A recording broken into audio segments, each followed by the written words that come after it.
آج ہم بات کر رہے ہیں قسط 235 کی۔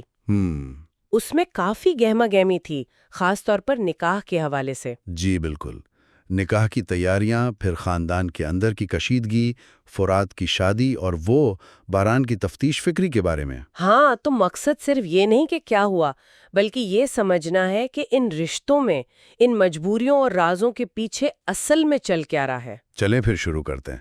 قسط کے آغاز میں ہی تناؤ ہے۔ دلان نکاح میں جاتی ہے، وہ بھی باران کے بغیر۔ یہ خود ایک بڑا قدم ہے، اور وہاں پہنچتے ہی دریا سے ٹکراؤ۔ اوہ ہاں، دریا کا وہ انداز، میں نے اسے حاصل کر لیا۔ بالکل، یہ صرف دو عورتوں کی لڑائی نہیں لگتی، یہ تو جیسے کاراب خاندان میں طاقت کی جنگ ہے۔ اور فرات اس میں جیسے ایک مہرہ بن گیا ہے۔ صحیح کہا۔ دوسری طرف گل کی حالت دیکھیں، وہ دلان سے بات کر رہی ہے۔ ہاں، وہ بیچاری بہت پریشان ہے۔ فرات کی شادی ایک طرف اور اپنی منگنی سالے سے، جو محبت نہیں سمجھوتا ہے۔ اسی دوران باران کا اپنا ہی محاذ کھلا ہوا ہے۔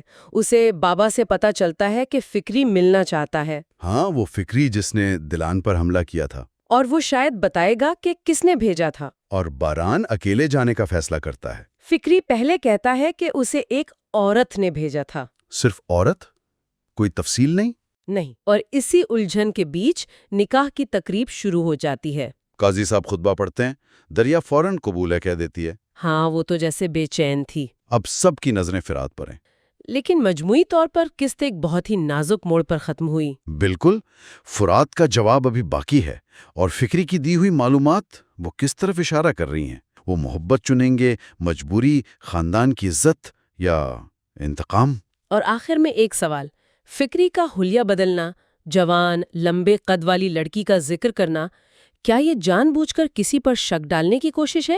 یا واقعی کوئی ایسا کردار ہے جس کا ہمیں ابھی علم نہیں؟